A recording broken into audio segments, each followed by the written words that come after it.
was living the dream. At first glance, life inside the Roman Empire seemed almost perfect. Fresh water flowed into cities through giant aqueducts. Thousands of miles of carefully built roads connected distant lands. Merchants traveled safely across the empire, carrying silk from Asia, spices from Arabia, gold from Africa, and wine from Italy. If you lived in Rome, it probably felt like the center of the world.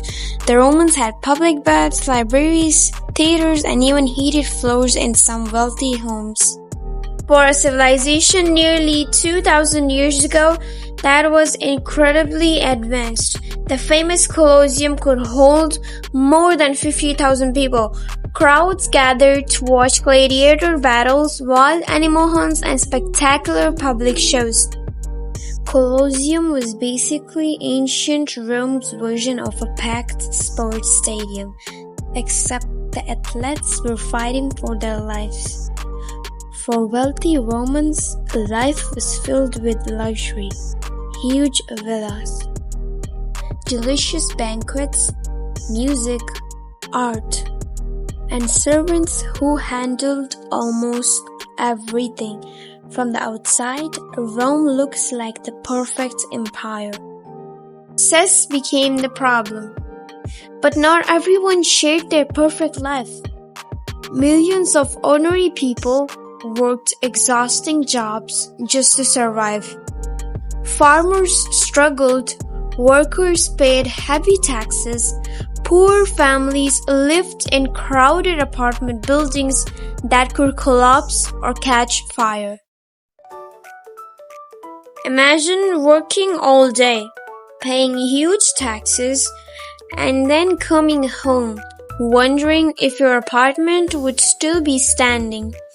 Ancient Rome really believed in keeping life exciting. Meanwhile, the rich kept getting richer. Then came Rome's biggest mistake: success. Every victory made the empire larger, more land, more people, more cities, more borders. At first, that sounded amazing. But imagine owning the biggest house in the world. Sure, everyone admires it.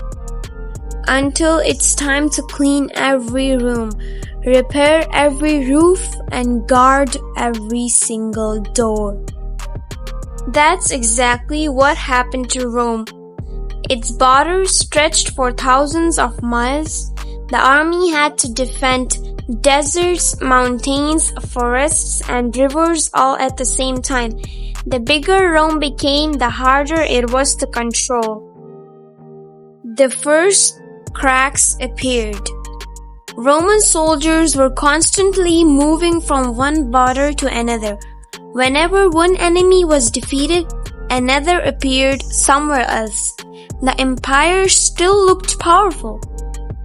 Its cities were magnificent, its armies were respected, its emperor ruled from a magnificent capital, but underneath all that greatness, small cracks were beginning to spread. Most people couldn't see them yet. Corruption was quietly growing, money was becoming harder to find, the government was making poor decisions. Roman politics was so dramatic that if social media had existed back then, it would have been non-stop trending hashtags and apology scrolls. And while Rome focused on the enemies outside its walls, the real danger was already growing within. The empire that looked impossible to defeat was about to begin the slowest collapse in history.